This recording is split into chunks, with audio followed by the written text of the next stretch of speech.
FM23 is now officially here, and as such, gamers the world over are launching into their new saves. Here at the Football Manager Show, we wanted to help you get the most out of your save from day one, so we're going to be looking at setting up that new save. And to help us do that, we have Neil Brock from Sports Interactive. Neil, welcome to the Football Manager Show. Thanks for having me. Nice to be here. It's a pleasure. It's a pleasure. First thing we have to ask you, though, what is it you do all day? Well, I am the Community and Customer Experience Manager for Sports Interactive. I've actually been there for over 15 years now, and I spend a lot of my time speaking with the community on the forums, looking at basically the feedback from everyone and amplifying that back into the studio and trying to help people out as well. We provide a lot of support for people struggling with their games or perhaps not getting the results they're looking for. Not getting the results we're looking for. You've been answering my emails then. I appreciate that. That's good. So, first question we're going to do is not about my results. It's going to be, of course, as regards to setting up your save. Now, the first thing I want to look at, the most important thing before you press continue, what does your manager look like? Well, there's a lot of choices out there, aren't there? I've seen some absolutely bonkers looking managers. For me personally, I try and make it look like myself. And so, yeah, maybe the sort of person that's got a face for radio, that kind of thing. That's what I tend to go for. But I've certainly seen others that look like, I don't know, almost like a giant Timmy Mallet or some other non-contemporary reference, I suppose. So, I mean, everyone goes for something slightly different. Are you suited and booted or are you tracksuit? I do like a tracksuit. I've still got those aspirations to get out there on the pitch myself. I'm one of those sort of saddos, really, that I'll put my boots on even though I'm just trawling up and down the touchline. But yeah, I mean, I can understand those that go for the old big Wenger-style duffel coat as well. I've got a lot of time for that, especially in the middle of summer. Yeah, I think my personal, I tend to go suited and booted because I tend to manage lower leagues because I figured that the players would react positively to a manager because they've probably got a job as well, so I sort of think that authority figure is what I go with, and also trying to sort of work out as well with regards to my attributes. If I'm going, I tend to go for, we'll mention this a bit further down, Aaron's probably going to touch upon it a bit more, but I tend to go more for that motivator than tactician kind of thing, so I want to have that air of authority from day one. That's what I'll be looking at. Yeah, I think that's fair enough. I mean, they might be taking the mickey out of you behind your back, who knows, but fingers crossed you've got that authority and can stamp it down on them.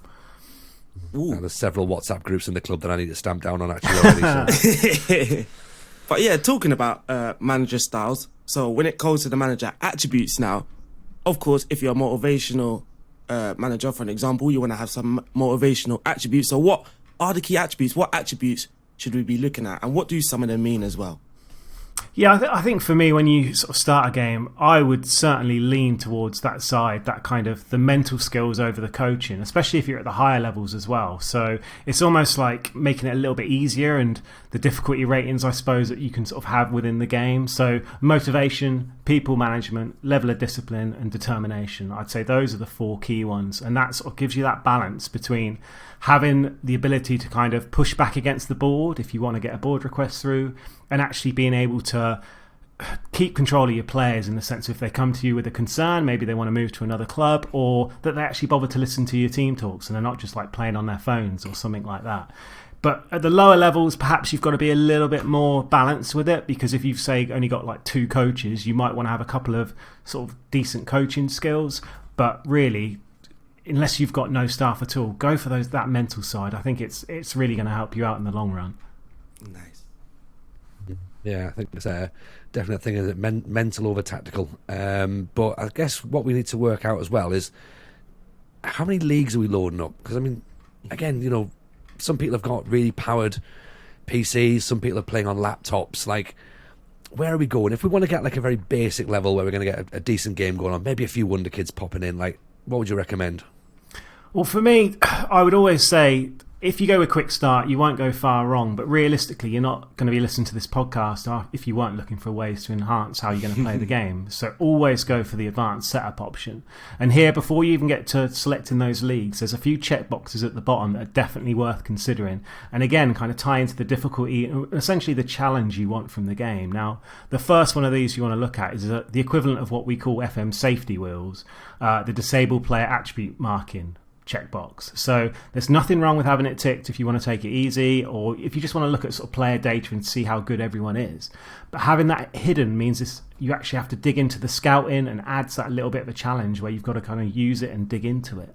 And then similarly as well, you can disable the first window transfer activity. So when you take over a club, you can't sign anyone. You're just left with potentially the dead wood that the real life manager has signed at the end of the most recent transfer window. So for me, if you really want to push the challenge and do that kind of thing, those are two things you can do. And then the last one, to really kind of provide that challenge, you can actually prevent control of teams with managers in place. So you're really limited by the teams you can take over when you start the game. You need to set yourself up as unemployed when you do that and kind of go through that first stage. But I had a look just before we sort of came on air, and in terms of just if you pick all English leagues down to the Valderrama North-South, there's only 5 teams to choose from. So again, if you want to do that kind of journey sort of person saved where you're kind of moving from club to club, great challenge for that. And talking about in terms of like the supercomputers and how many leagues to select, there's a plethora of options, let's be honest, but there's a trap you can really fall into where you just think, I'm just going to select everything and have the biggest game ever, and then you press continue, and then you've got time to go make a cup of tea and come back before you've actually got anywhere. So do consider how powerful your computer is, and do kind of think about the type of game you want to do. There's no point having every single league loaded if you're just going to play as like a Premier League team with no ambitions to ever move anywhere else or do anything else. Yeah. So I would say it's not wise to have a massive database with loads and loads of players selected, but then barely any leagues, because generally you'll find active leagues will be more active on the transfer front. Now, we see on the forums quite a lot of people saying, I've sort of gone into the game, I've got loads of deadwood, I'm trying to sell them, and no one will sign any of my players, even when I'm offering out for nothing. And part of the reason for that is, one, it's the first transfer window. A lot of teams have got settled budgets. They've not got any money to spend. They've got settled squads.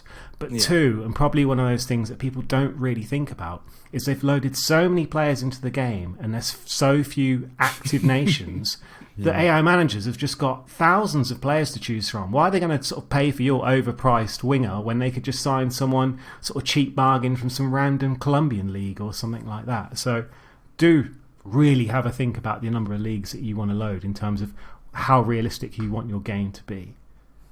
Wow, I absolutely have never considered that. But also there is a tip as well, talking about the game, like how fast it moves.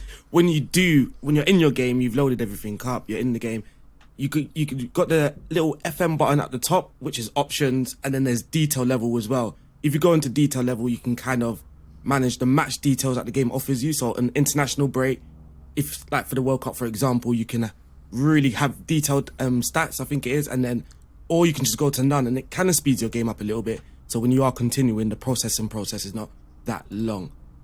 That's a great shout. Yeah, if you go to full match detail for every single league, it's going to be slow. And I think that sort of people kind of forget that you can load nations, but you don't have to load every single league from it. So if you want, say, Brazil and Argentina loaded because you're desperate for a wonder kid, just add the top leagues. You don't need to add them all, and that's a good way of kind of getting around that. Yeah. But earlier you mentioned attribute masking. What are the pros and what are the cons? Well, I think realistically, if you just want to find the very best players as easily as possible, that's the way to do it. I mean, we've added sort of different features to the games over the years. So now there's the scouting packages, which kind of influence how many players you can see when you go to the old player search screen. Now, if you have attribute masking disabled, then you can just click on any player and see exactly what their stats are, their attributes are, and it makes it a lot easier to just say, you know what, this player fits my team, I'll get them. But if you have it masked, then of course you've got to scout them. You've got to take time, and that means potentially whilst you're waiting for your scout to come back with the information, an AI team can sneak in and say, actually, I want this player.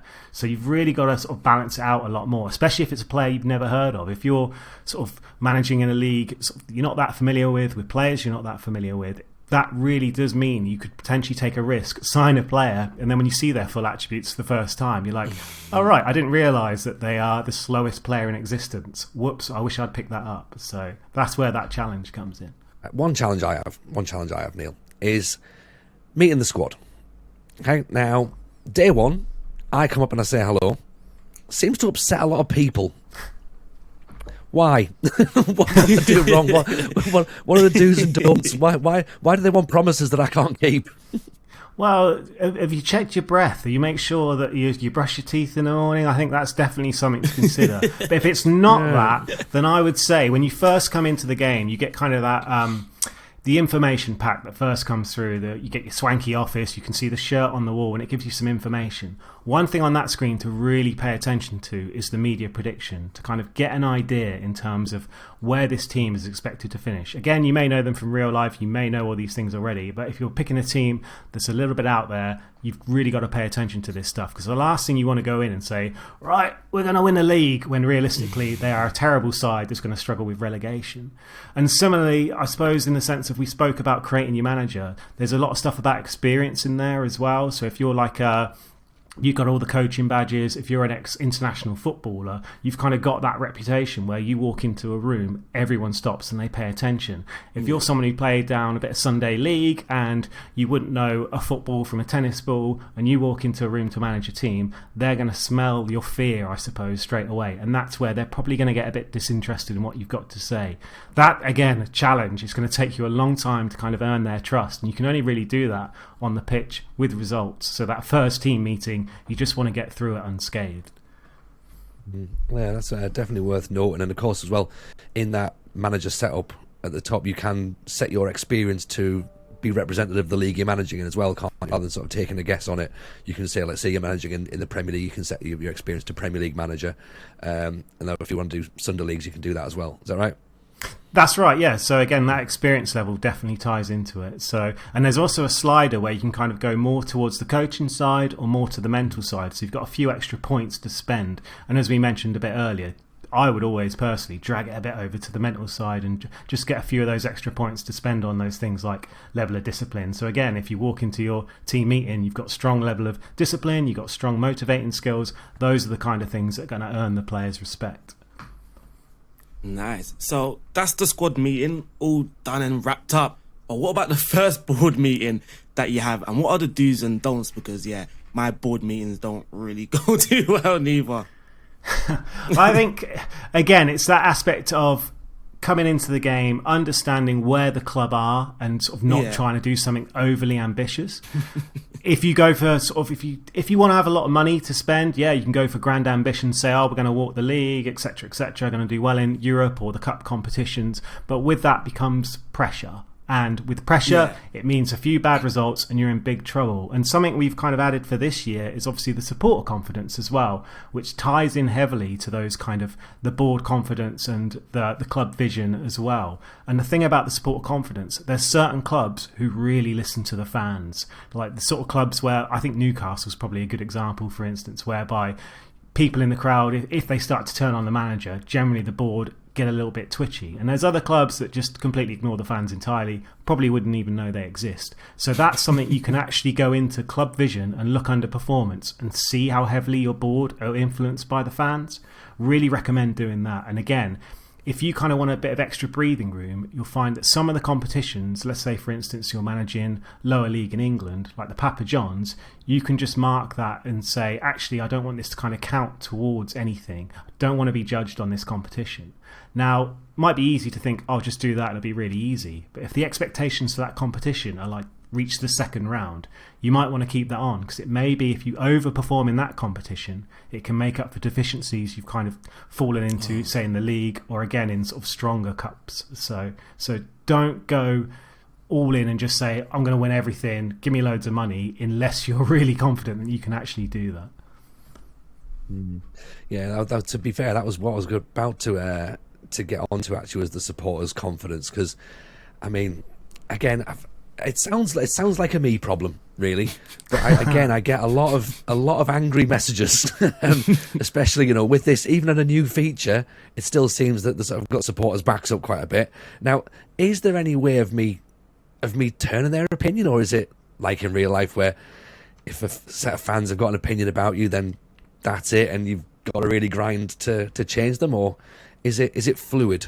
In terms of the supporter confidence, it's kind of similar to the board confidence in the sense of a lot of it depends on the actions you perform in game. So if you've got a set of fans who are sort of chomping at the bit for a Galactico style signing every year, and you can't go out and just sign sort of wonder kids in the hope that they build up longer term, you're going to have problems. You've really got to take into account what they want. Likewise, if they're a results only kind of supporter base rather than wanting lovely aesthetics and nice football, bear that in mind. Consider your setup when you're creating your tactics and things like that. So there's definitely ways you can influence it, and over time things may change. I think Burnley are a prime example where they've gone from this extremely direct team where the fans kind of just want results to Company bringing something in where a lot of the fans can't believe what they're seeing a lot of the time. Fluid football, and things will change over time. Expectations will change. But again, if you set this incredibly high standard, bear in mind you've probably got to keep it long term, because fans' expectations never seem to really drop that much in real life and in the game as well. Oh, nice. So now I want to talk about staff delegation. Or you just ask you a question. Why is it worth looking at staff delegation early doors, especially if you're a new player as well, if you're new to Football Manager? I think one of the great things about Football Manager, and this ties into staff responsibilities, is the fact you don't have to do everything. There's some things you might find in game that just aren't really your cup of tea. You don't really want to spend that much time on. Me personally, I don't enjoy spending loads of time doing the training setup, for instance. So I'm quite happy to get a decent backroom staff and say in the staff responsibilities, you take care of that. If anything goes horribly wrong, I can set in, but you take care of it. Now, this comes with that kind of warning that essentially the AI is good, but they're never going to be as good as you are, unless obviously you're terrible at it. But just as like a baseline, they're never going to be quite as good as you. So if you ask them to take over the scouting, the training, the team selection, yeah, you're going to be dictated by a little bit of luck depending on how good stats they've got. But I would say, for new players especially, if there's areas you're not quite familiar with or you're not confident with, you can kind of leave it to them and over time maybe take it over. Now, me personally, I'm a micromanager. I want to be offering my under-18 coaches new contracts and signing players and doing absolutely everything. And there's like a sneaky little hack that I quite like to use. I don't even know whether I should definitely say, but I like to turn on managing my individual training for under-21 and under-18 teams. Partly because then I can sort of do the player traits and things like that, but also on the sidebar it gives you the under-21 and under-18 teams back. So I really like having the option to click on that and see my teams and actually see who's going to be playing in what matches. And it's just, don't get me wrong, the development center is great, but I really just like that custom aspect of being able to click on the sidebar. So that's something to bear in mind as well. But some people, they like almost like the director of football approach, where they say to their director of football, you take over the signings, I'll just manage the team. And in some cases, it can be a bit of a lottery longer term, what sort of players you get. But again, challenge. Everyone plays FM differently. Everyone wants something different from it. So staff responsibilities is a great place to sort of customize the setup of your game. Excellent. I like that little hack as well. I'm going to have a look at that, to be honest. Now, we should mention as well, obviously, when you load the game up for the very first time, we are talking about career mode at this point here. But that's not the only option available to our players, is it? No, so from the main menu, obviously everyone goes into create a new game, and I think by default a lot of us just go career, let's get stuck in. But there's some other great options on there. So one of them is create a club, where you can basically create a team, any name, any stadium, anywhere in the world for a certain league, and that's a lot of fun. But I would also say if you want to play with friends or even against the AI, you've got the options such as Fantasy Draft, which is a really interesting mode that I know in terms of people watching streamers and whatnot on YouTube, it's really, really positive and a lot of fun. And if you've signed up to our members club, FMFC, that unlocks the option of Versus mode, which I am an absolutely huge fan of and have been sort of for a while, because it was previously in Football Manager Touch. And in Versus mode, one of the great things about that is if you've had a long career game going, let's say you're in 2034, you've won everything, you've got amazing new gens coming through and everything's looking rosy, you can actually export your team and play it against a mate. And now your mate's team may be equally amazing, or it may be like first season Walsall and you can absolutely batter them. I mean, it's kind of up to you two to decide what you want to do. But Versus mode is a lot of fun, and it's something I think players should definitely consider. It is absolutely a lot of fun. It's something I've not really touched upon a lot, to be honest, but maybe this year a little bit more in Versus mode, I think. But Neil, very much appreciate you coming down. Like, honestly, it's been a pleasure to talk to you. We need to ask, is everyone all right at Sports Interactive? You've been quite busy at the minute, really, I'm guessing. Yeah, we are very busy, and it's always interesting to see kind of the things that come through from the community. Obviously got their opinions. A lot of people are just sort of staying quiet and playing the game as well. And we kind of touched upon when you sort of start a new game as well, that you kind of select a league and you get stuck into it and you enjoy it. And for newer players, we always say, I'll pick a league you're kind of familiar with. That's the best way of doing it. The amount of people we've seen who have picked the Premier League in England, which is obviously quite a well-known league, but do not understand the new kind of 5 subs rules, where it's 3 stoppages for 5 subs. So I just want to make a plea to everyone out there. Look, do your research. The rules are there. Competitions, rules, check it out. And likewise, the new Champions League format. Like, people get to 2024 and they're like, SI, you've broken my game. It's like, don't look at us. Look at UEFA. They've broken everyone's game. So I'm not trying to diss UEFA on this podcast, of course, but that is the decision they have made. So yeah, but honestly, we love feedback. Obviously, love constructive feedback as much as anything else. It does all get fed back. I know there's areas of the game that people wish we would look upon, but it is that kind of long term. We're always looking at everything. I know you've had people like Nick Madden on in the past talking about the match engine. Like they're already looking at doing something for the next update with the match engine, which we're all really excited about. But it's balancing, and we've really got to make sure we get it right. The last thing we want to do is release an update where someone's really enjoying their game and suddenly everything changes. Like your tactics completely go to pot.